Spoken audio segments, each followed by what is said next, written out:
Investing in Section 8 housing has been a hot debate among investors for ages. Some swear by it, while others wouldn't touch it with a 10-foot pole. Now, unless you've been living under a rock, you've probably noticed that housing costs in the US have been going up like a helium balloon, while wages have stayed pretty much the same for the most part. And for low-income families, this has been a real struggle, making it difficult to afford even the most affordable of neighborhoods. In this video, we're going to dive headfirst into the world of Section 8 investing. Not only will we break down the ins and outs of Section 8 investing, but I want to give you my #1 way to get approved for each property. But first and foremost, what is the Section 8 housing program? In 1974, Congress came up with the Section 8 program as a solution for low-income families. The goal was to take a free market approach to affordable housing by providing tenants who qualify with a choice of where to live and covering 70% of their rent. But as an investor, how can you take advantage of these types of properties to make an additional income? Here are 8 ways to invest in Section 8 housing. Number 8. Consider seller financing. I know it sounds like a total contradiction, but hear me out. The more money you save, the easier the process becomes. Sure, you can still use this strategy with little to no money, but it will take more patience, time, labor, and a bit of luck. And let's be real, who wants to rely on luck when it comes to investments? Let's break it down with an example. A traditional purchase of an $80,000 property with a 20% down payment from a bank would cost you around $30,400. That's a lot of dough, and it's an entire year of college education. So how can you make this cost almost $0? The answer? Seller financing. Seller financing means that the seller acts as the bank, making things more flexible for you. If you offer good enough terms, you might even be able to get a 0% down payment. Your real estate agent can also negotiate closing costs for you and get the seller to pay for them or lump them in with the total loan amount. And don't worry about renovations. You can find turnkey properties that are ready to go immediately.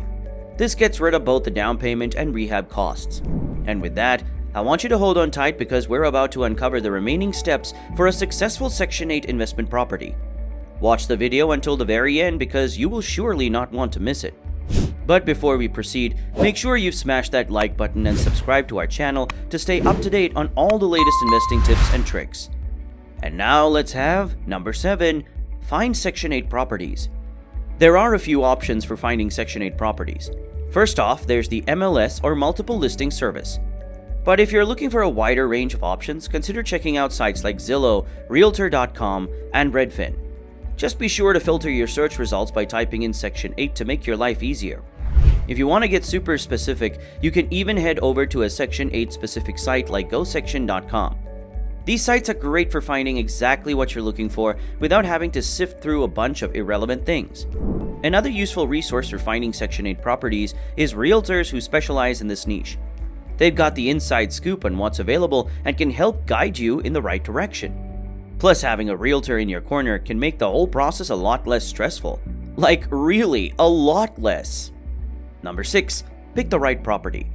This step is crucial and you don't want to rush into it. You're going to have to sift through hundreds of listings to find the perfect property that checks all the boxes. First off, I'd recommend starting with for sale by owners since they are more open to negotiation terms. Now, when you're going through each property, there are a couple of things you need to look for. Let's use a property as an example. The first thing to check is the nearby homes and neighborhood prices. You don't want to be the most expensive house in the neighborhood. If you're average among home prices in the area, that's fine. But if you're on the cheaper end, even better. The description of the property is also incredibly important. Find something that seems to be a great starter home and that's move-in ready. Once you found a property that meets these criteria, it's time to research the neighborhood. Citydata.com is a great resource for this. Now, I recommend or dissuade certain areas due to ethical violations, but you can form your own opinions. Lastly, it's all about the numbers. This is the most important factor to consider. Don't get too excited and make an impulsive decision. Please, for the love of all money, make sure the numbers work in your favor. Number 5, message a real estate agent. You see, when dealing with properties in this price range, you might come across some lazy agents who don't feel motivated enough to put in the effort. Can you blame them? Their commission is so tiny on this that they might not see the point in going the extra mile. As a result, you might only get a 40% response rate from agents, which is not ideal. But don't worry, if you're messaging landlords like this one, your response rate might be higher. After all, it's their personal property, so they might care a little bit more. However, if you're doing seller financing, your response rate might be even lower, and you might have to deal with rejection most of the time. Assuming you do get a response, I want you to craft the perfect message. Keep it short and sweet. Introduce yourself, express your interest, and offer a financing plan. And right there, the waiting game begins. It might take a while, but if you're lucky, you'll hear back from them soon. Number 4, make an offer. If you're already a seasoned pro and have a thorough understanding of all the contracts involved, you can probably skip this step. But for the rest of us mere mortals, hiring a real estate agent can be a lifesaver. And the best part, in most cases, the seller pays for the agent's commission. Cha-ching! Your agent will help you navigate the tricky process of making an offer and buying the property. Trust me, it's literally their job to do so. So what should you keep in mind when making an offer? Well, for starters, you want to make sure you're getting a 30-year fixed-rate loan, and make sure to do your research and find out what the average interest rate is in the area. Here's a tip. If you're doing seller financing, add 1% to the average interest rate. Once you've successfully purchased the property, it's time to convert it to Section 8. But don't worry, it's not as daunting as it sounds. Just call up your local housing authority and they'll guide you through the process. It's really that simple. Really. They'll ask you a bunch of questions and want to see some documentation, but once all that's done, you'll be well on your way to getting some Section 8 tenants in there. Number 3, find the right tenants. The first thing you'll need to do is make sure your rental property is listed on a PHA listing site on your own rental listing site.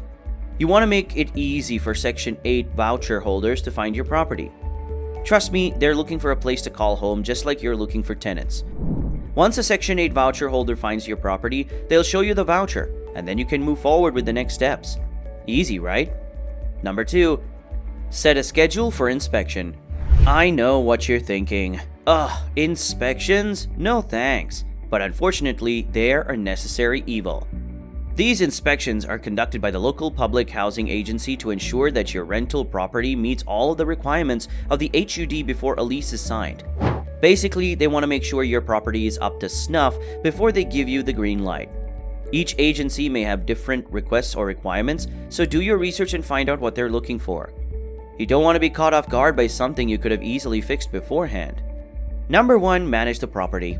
For this one, let's talk about the PHA first.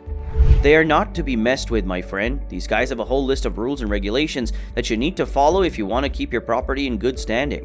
So make sure you're on top of those bad boys, and don't forget to keep an eye on your tenants too. You don't want any rule breakers causing trouble and jeopardizing your investment. Now here's where things get a little tricky. You see, a lot of landlords choose to be more lenient with their Section 8 tenants because, let's face it, these folks are often dealing with some pretty tough economic situations. And if they get kicked out of your property, they may have a hard time finding one. So it's a bit of a balancing act. You want to be firm enough to keep things running smoothly, but you also want to be understanding and compassionate towards your tenants. Now, hear me out, please. This is something you need to engrave in your mind if you really want to be successful in Section 8 housing. Ultimately, my point is that while some investors see Section 8 as a surefire way to make easy money, others are wary of the risks involved. It all comes down to your own preferences and goals as an investor. At the end of the day, the Section 8 program exists to provide affordable housing to those who need it the most. As a real estate investor, it's up to you to decide whether you want to participate in this program and help bridge the gap between low-income families and affordable housing. So here's my question for you. Are you ready to dive into Section 8 housing? Comment your thoughts down below and share this video with others to spread the word. As always, don't forget to like and subscribe to the channel for more videos like this. Thank you so much, and we'll see you in the next one.